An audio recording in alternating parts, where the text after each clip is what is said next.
Hello good morning student, welcome back to e classes. देखिए बच्चों, इसमें हम पढ़ रहे हैं व्याकरणिक प्रकार के आधार पर शब्द के भेद। तो देखिए बच्चों, विकारी शब्द पिछले वीडियो में हमने पढ़ लिया था। अब पढ़ेंगे अविकारी शब्द।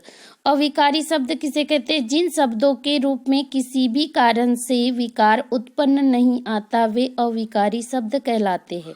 जैसे वह धीरे धीरे चल रहा है, वे धीरे धीरे चल रहे हैं, मैं धीरे धीरे चल रहा हूँ। इन तीनों वाक्यों में धीरे धीरे शब्द में कोई विकार नहीं आ पाया, इसीलिए यह अविकारी शब्द है। अविकारी शब्द के निम्नलिखित 4 भेद होते हैं। फर्स्ट है क्रिया विशेषण। मैं माता पिता की सेवा आजीवन करूँगा, या हम माता पिता की सेवा आजीवन करेंगे। तो देखिए बच्चों, इनमें कोई भी परिवर्तन नहीं आ रहा है। फिर है संबंध बोधक। लकड़ी के बिना आग नहीं जलेगी। फिर है लकड़ियों के बिना आग नहीं जलेगी। वाक्यों में सिर्फ क्या हो रहा है? संबंध बोधक वाक्य बन रहा है। इसके बाद है समुच्चय बोधक। महिमा और खुशी ने कपड़े खरीदे, नोनी और ईशान ने कविता पढ़ी। तो ये क्या वाक्य को जोड़ता है ना, 2 लोगों के बारे में बताता है, समुच्चय बोधक। फिर है विस्मयादि बोधक।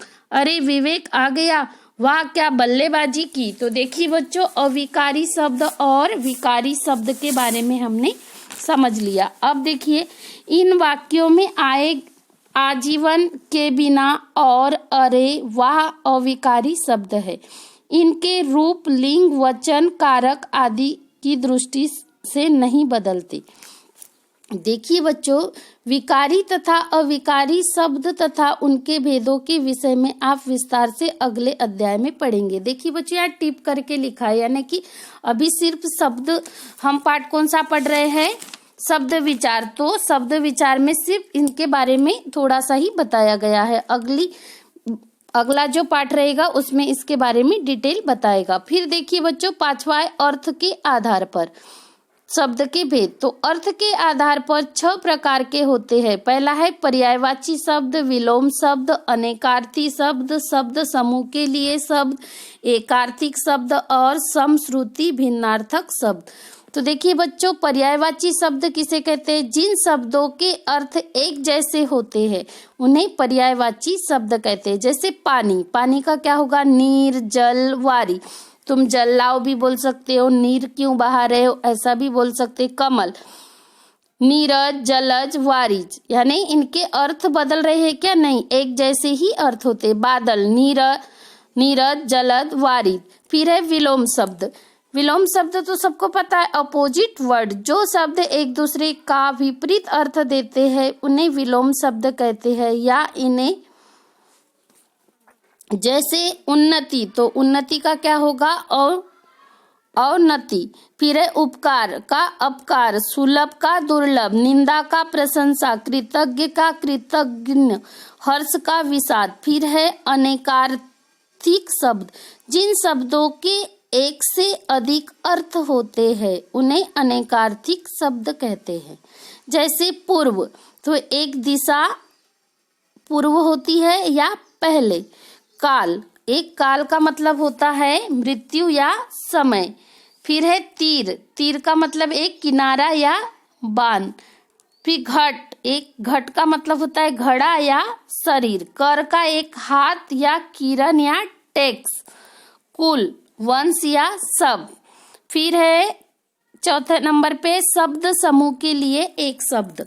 शब्द समूह के स्थान पर एक शब्द का प्रयोग जो भाषा को प्रभावशाली और सुंदर बनाता है उसे शब्द समूह के लिए एक शब्द कहते हैं। जैसे उपकार को मानने वाला कृतज्ञ, जो सरलता से प्राप्त होता है सुलभ। उपकार को न मानने वाला कृतज्ञ, जो गांव में रहता है ग्रामीण।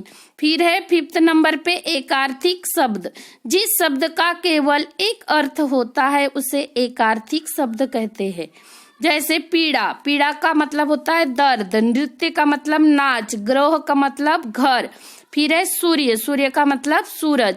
उसके बाद है समश्रुति या भिन्नार्थक शब्द। कुछ ऐसे शब्द ऐसे होते हैं जिनकी वर्तनी में भिन्नता होते हुए भी उच्चारण में देखिए बच्चों, अर्थ के आधार पर शब्द के भेद। पहला हो गया पर्यायवाची शब्द, विलोम शब्द, अनेकार्थिक शब्द, शब्द समूह के लिए शब्द, फिर है एकार्थिक शब्द।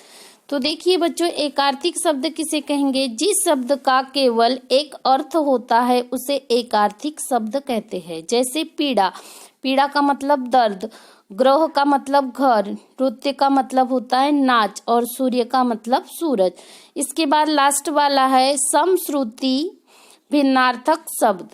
तो ये शब्द क्या होते? कुछ शब्द ऐसे होते हैं जिनकी वर्तनी में भिन्नता होते हुए भी उच्चारण में इतना कम अंतर होता है कि वे एक समान सुनाई देते हैं, परंतु इनके अर्थ सर्वथा भिन्न होते हैं। ऐसे शब्दों को समश्रुति भिन्नार्थक शब्द कहते हैं। जैसे नीर, नीर का मतलब क्या होता है? जल। फिर दूसरा है नीड़ का मतलब होता है घोंसला। कुल, कुल का मतलब होता है वंश और सब। फिर दूसरा कुल का मतलब होता है किनारा या तट। सिर्फ मात्राओं का अंतर है। तो देखिए बच्चों, इस वीडियो में ये देखिए बच्चों, आपका लेसन पूरा कंप्लीट हो जाता है शब्द विचार। इसके बाद इस पाठ अभ्यास में देखिए प्रश्न उत्तर दिए हैं। तो ये क्वेश्चन जो आंसर है, निम्नलिखित प्रश्नों के उत्तर दीजिए। तो ये इसके आंसर आपको स्वयं करना है। इसके पहले के क्वेश्चन आंसर बुक में जो है वो मैं आपको इसकी पिक भेजूंगी, लेकिन बाद के जो क्वेश्चन है वो आपको खुद करना है।